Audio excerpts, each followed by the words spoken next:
Welcome students. आज के lecture में हम पढ़ने जा रहे हैं मोनोपोलिस्टिक कंपटीशन। कल हमने पढ़ा था मोनोपोली, उससे पहले पढ़ा था हमने परफेक्ट कंपटीशन। ये different types of forms of market है। मार्केट मैंने आपको बताया था कि एक ऐसी जगह होती है जहाँ पर बहुत सारे बायर्स भी होते हैं और सेलर्स भी होते हैं। तो अपने परफेक्ट कंपटीशन मार्केट में होमोजीनियस प्रोडक्ट बेचते हैं। मोनोपोली में आ गया एक प्रोड्यूसर की मर्ज़ी है कौन सा प्रोडक्ट अपनी चॉइस से, चाहे होमोजीनियस हो चाहे डिफ्रेंशिएटेड हो, वो वाला प्रोडक्ट बेचते हैं।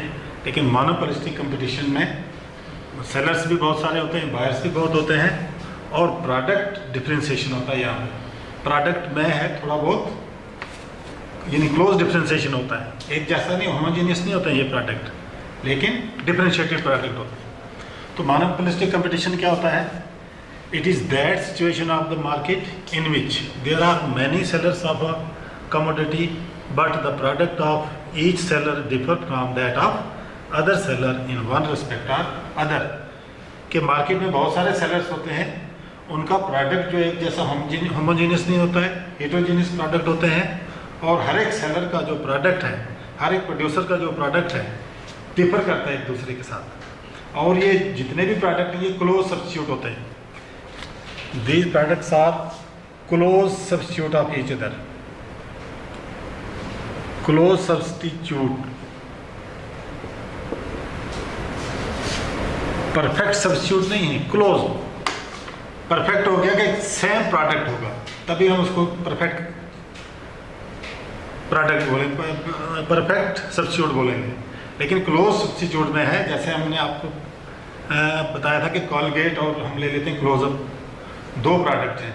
तो मार्केट में हमें ये मिल जाते हैं, सेम प्राइस पे भी मिल जाते हैं, यानी प्राइस डिफरेंस भी बहुत कम होता है और प्रोडक्ट की क्वालिटी भी कम ज़्यादा सेम होती है, इतना ज़्यादा फर्क नहीं होता है। तो ये क्लोज सब्स्टिट्यूट होते हैं, ना कि परमानेंट सब्स्टिट्यूट एक ईच अदर के। तो इसके बाद आता है इसके features of monopolistic competition. Features of monopolistic competition market।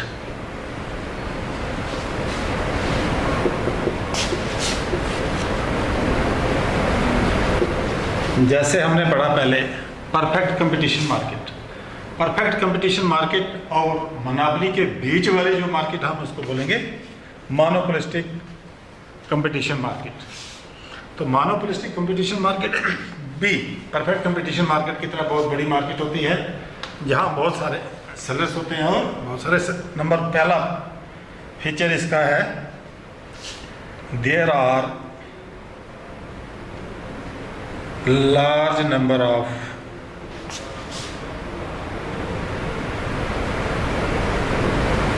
Sellers and buyers in the market।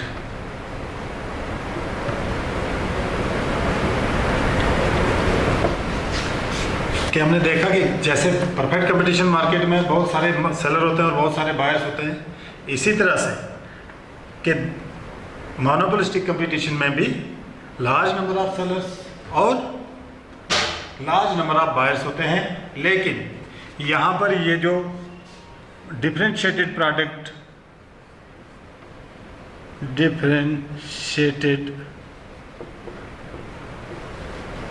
जो है डिफरेंट सेलर का मार्केट में होता है, एक जैसा प्रोडक्ट नहीं होता, कुछ ना कुछ इसमें फ़र्क होता है। फ़र्क चाहे वो फिजिकल हो, देखने में हो, या कोई क्वालिटी में हो,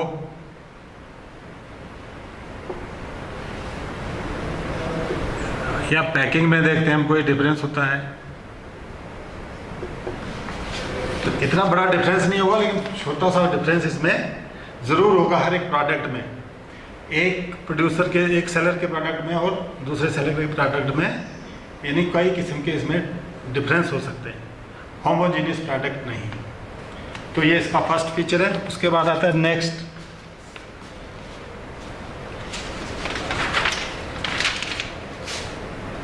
प्रोडक्ट डिप्रिसिएशन।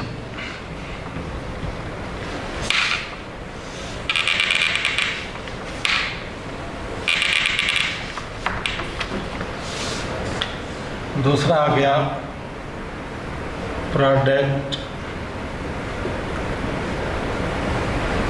डिफरेंशिएशन।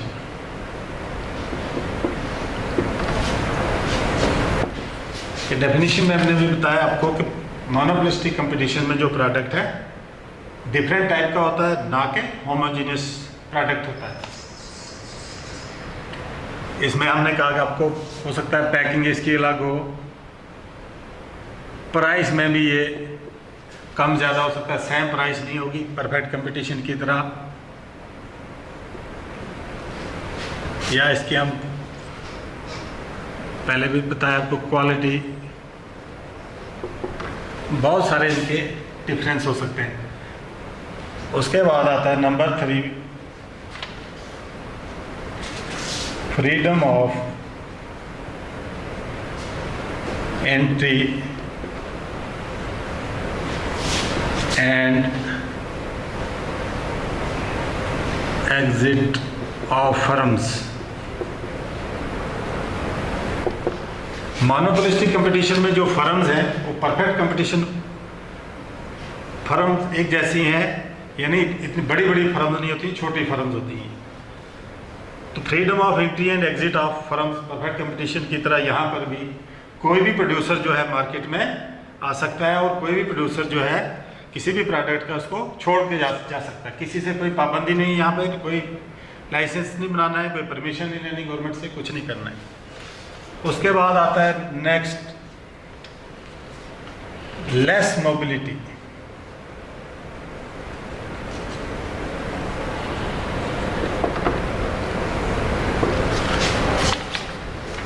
मोबिलिटी जो है एक जगह से दूसरी जगह सामान को जो भेजना है इसकी इतनी ज़्यादा नहीं है ये। जैसे परफेक्ट कंपटीशन में मोबिलिटी भी, ट्रांसपोर्टेशन कास्ट कम पड़ती है, एक जगह से दूसरी जगह फैक्टर्स ऑफ प्रोडक्शन को हम आसानी से ले जा सकते हैं। लेकिन मोनोपोलिस्टिक कंपटीशन में लेस मोबिलिटी। उसके बाद आता है less knowledge.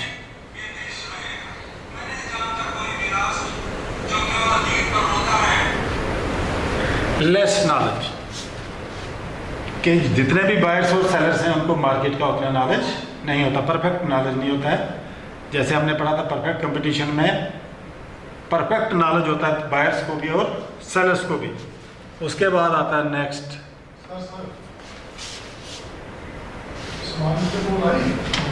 Non price competition. Non price competition, non price competition हो गया, जैसे आप मार्केट में जाते हो तो बहुत सारे प्रोडक्ट बेचते हैं कि जो कीमत है वही रहती है, लेकिन उसके साथ वो फ्री गिफ्ट्स आपको ऑफर करते हैं कि अगर आपने एक शर्ट ले ली उसके साथ एक फ्री बेचेंगे। तो ऐसे कंडीशंस को बोलते हैं नॉन प्राइस कंपटीशन, कि जिसमें पैसा जो रेट है वही रहेगा, उसकी कीमत बढ़ेगी नहीं, एडिशनल आपको लालच देके यानी गिफ्ट वगैरह देके आपसे मार्केट में सामान खरीदवा लेते हैं। और उसके बाद आता है सेलिंग कॉस्ट। सेलिंग कॉस्ट कल भी हमने पढ़ा था, ये आता है, इसको बोलते हैं एडवर्टाइजमेंट कॉस्ट। एडवर्टाइजमेंट कॉस्ट ये भी हम देखते हैं कि रेडियो, टीवी या न्यूज़पेपर में हम देखते हैं बहुत सारी कंपनीज अपने प्रोडक्ट की ऐड देते रहते हैं। वो ऐड इसी चीज़ के लिए देते हैं कि बोलते हैं हमारा प्रोडक्ट सबसे अच्छा है, सस्ता है, क्वालिटी में भी अच्छा है, कि लोग ज़्यादा से ज़्यादा खरीदते हैं। तो सेलिंग कॉस्ट इसमें बहुत ज़्यादा होती है, एडवर्टाइजमेंट पे कंपनियां बहुत सारा पैसा खर्च करती हैं। तो ये था हमारे पास मोनोपोलिस्टिक कंपटीशन और इसके फीचर्स। इसके बाद आता है ओलिगोपोली। नेक्स्ट ये भी इम्परफेक्ट मार्केट है, और ओलिगोपोली वो भी इम्परफेक्ट मार्केट है।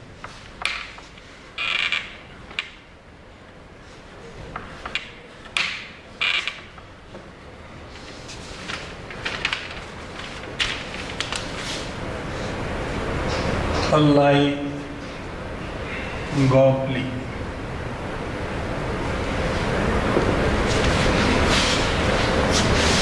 ओलिगोपोली एक ऐसी मार्केट है जहां पर बहुत कम सेलर्स यानी बहुत कम प्रोड्यूसर होते हैं और बायर्स जो हैं बहुत ज़्यादा होते हैं, यानी बहुत कम। जैसे आपने देखा होगा कि हमारे पास सीमेंट इंडस्ट्रीज जो है, सीमेंट वाली फर्म जो है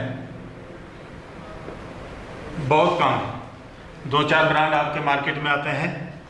यहाँ हम देखते हैं स्टील इंडस्ट्रीज हर जगह नहीं पाई जाती है, स्टील फर्म्स ये भी बहुत कम होती हैं। तो ऐसी मार्केट जहाँ पर ये जो सेलर बहुत कम होते हैं उस मार्केट को बोलते हैं ओलिगोपोली, ओलिगोपोली मार्केट। यानी मोनोपोलिस्टिक कंपटीशन और मोनोपोली के बीच में जो सेलर्स होते हैं उस कम वाली क्वांटिटी वाले कंडीशन को बोलते हैं ओलिगोपोली मार्केट। इसके बाद इसके आते हैं features.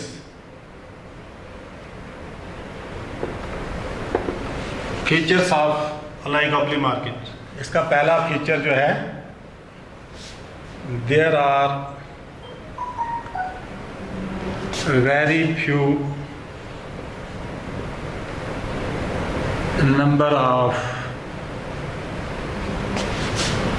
producers in this market. Oligopoly market में किसी प्रोडक्ट के प्रोड्यूसर बहुत कम होते हैं, वैसी मार्केट को हम बोलेंगे ओलिगोपोली मार्केट। उसके बाद आता है नेक्स्ट इसका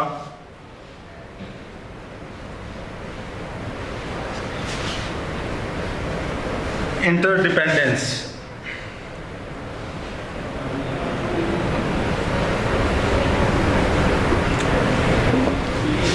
जैसे मैंने आपको कहा सीमेंट फैक्ट्रीज हैं, ये सारी एक दूसरे के ऊपर डिपेंड करती हैं, इंटरडिपेंडेंट होती हैं कि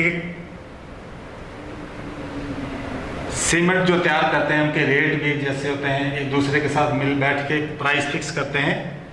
अदरवाइज एक कंपनी के रेट कम ज़्यादा करने से मार्केट में ज़्यादा फर्क नहीं पड़ता, कोई किसी की डिमांड नहीं बढ़ती, नहीं कुछ कम होती है। तो जो भी ये डिसीजन लेते हैं एक दूसरे के साथ मिल बैठ के परफेक्ट मार्केट के लिए डिसीजन लेते हैं। उसके बाद आता है इसका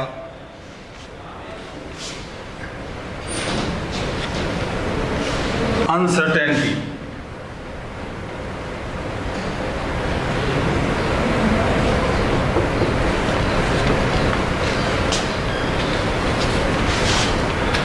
अनसर्टेनिटी का मतलब होता है कि जैसे इंटरडिपेंडेंट तो होते हैं एक दूसरे के ऊपर, लेकिन कभी कभार ऐसा होता है कि दोनों ये जितने भी फ्यू प्रोड्यूसर्स हैं हो सकता है किसी बात पर राज़ी ना हो, ना माने, तो उनके बीच में एक ऐसा कंपटीशन चलता है कि अलग अलग से अपने रेट वगैरह फिक्स करते हैं।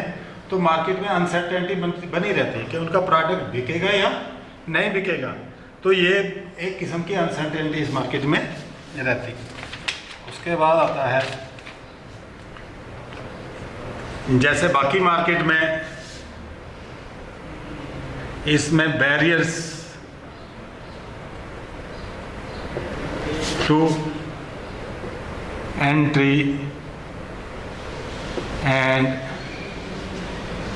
Exit in the market.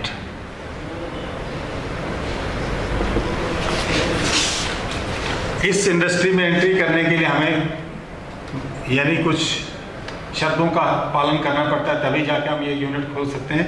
Otherwise इसको ऐसे मर्जी से हम जैसे परफेक्ट कंपटीशन या मोनोपोलिस्टिक कंपटीशन में कोई परमिशन की ज़रूरत नहीं, कोई लाइसेंसिंग की ज़रूरत नहीं है। लेकिन यहाँ पर ऐसे कोई अपना यूनिट नहीं खोल सकता है। क्यों?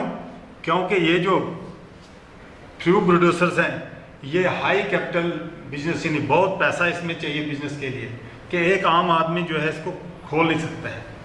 जैसे अगर आप लोग सीमेंट इंडस्ट्री खोलना चाहते हैं, इसके लिए बहुत सारा पैसा और प्रॉपर्टी आपके पास चाहिए, तभी जाके ये बिज़नेस खोल सकते हैं। या स्टील प्लांट आपने खोलना है तो उसके लिए भी बहुत सारी आपके पास यानी पैसा चाहिए। एक अकेला आदमी मुश्किल से खोल सकता है, बहुत सारे मिल के इस काम को चलाते हैं। इसलिए इसको इस अंदर एंटर करने के लिए भी हमें आसान नहीं है, इसके लिए परमिशन लेने पड़ती है। नेक्स्ट आ गया नॉन प्राइस कंपटीशन, इसमें भी है non price competition.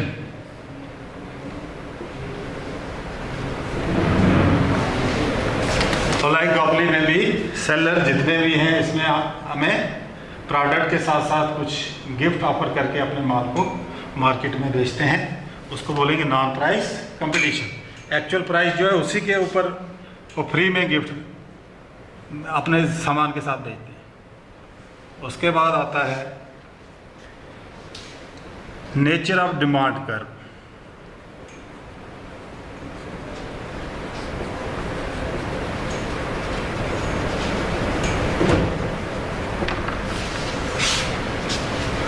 Demand curve जैसे परफेक्ट कंपटीशन में हमने पढ़ा था कि एवरेज रेवेन्यू मार्जिनल रेवेन्यू के बराबर होता है, मार्जिनल कॉस्ट के बराबर होता है। लेकिन यहाँ पर ओलिगोपोली में जो है मार्जिनल रेवेन्यू जो है वो प्राइस से बड़ा भी हो, ज़्यादा भी हो सकता है, या मार्जिनल रेवेन्यू जो है मार्जिनल कॉस्ट से कम भी हो सकता है। ये इक्वल नहीं, परफेक्ट कंपटीशन में ये दोनों इक्वल होते हैं। और परफेक्ट कंपटीशन में इसकी कर्व जो बनती है एक स्ट्रेट लाइन बनती है पैरेलल टू एक्स एक्सिस। यहाँ हम लिखते हैं average revenue is equal marginal revenue is equal to marginal cost, और इसको हम बोलते हैं ये parallel to X axis, X axis के पैरेलल होती है। लेकिन इन ओलिगोपोली मार्केट में मार्जिनल रेवेन्यू और मार्जिनल कॉस्ट कर्व जो है ऑलवेज डाउनवर्ड स्लोपिंग होती हैं। उसी तरह से हम एक्स एक्सिस और वाई एक्सिस ले लेंगे, तो जब भी हम इसका ग्राफ ड्रा करेंगे ये आ जाएगा मार्जिनल रेवेन्यू और एवरेज मार्जिनल रेवेन्यू और मार्जिनल कॉस्ट। मार्जिनल कॉस्ट जो है मार्जिनल रेवेन्यू से बिलो होगी, क्योंकि अगर मार्जिनल कॉस्ट कम होगी और मार्जिनल रेवेन्यू ज़्यादा होगा तो कंपनी जो है वो घाटे में होती है, वो प्रोडक्ट को तैयार नहीं करती। तो इस तरह से ये एक ओलिगोपोली और मोनोपोलिस्टिक कंपटीशन दो मार्केट है। उसके पहले हमने पढ़ा था परफेक्ट कंपटीशन मार्केट, उसके बाद पढ़ा था मोनोपोली। और भी एक है डिओपोली मार्केट जो आपके सिलेबस में नहीं है। डिओपोली हो गया, इसमें सिर्फ दो प्रोड्यूसर होते हैं प्रोडक्ट के, तो ऐसी कंडीशंस कम ही होती हैं कि कोई दो ही प्रोड्यूसर हों किसी प्रोडक्ट के, या इतने ज़्यादा हों किसी प्रोडक्ट के कि मार्केट में कंपटीशन कम हो जाएगा। ज़्यादा होंगे तो वो तो सीधे परफेक्ट कंपटीशन मार्केट आ जाएगा, जो मार्केट प्राइस डिक्लेयर करती है वही उनको एक्सेप्ट करनी पड़ती है प्राइस, अपने प्रोडक्ट को उसी रेट पे बेचना पड़ता है।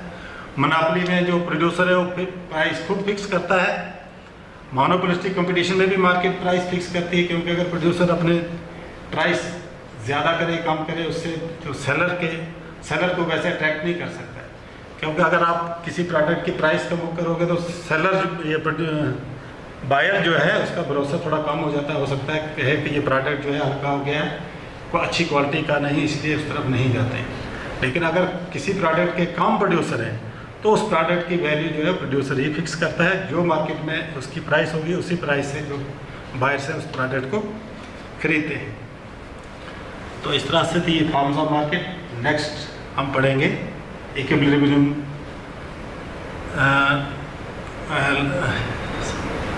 इक्विलिब्रियम लेवल ऑफ प्राइस के फॉर्म। इस परफेक्ट कंपटीशन में इक्विलिब्रियम लेवल कब होता है, इम्परफेक्ट कंपटीशन में इक्विलिब्रियम लेवल ऑफ प्राइस कब होता है।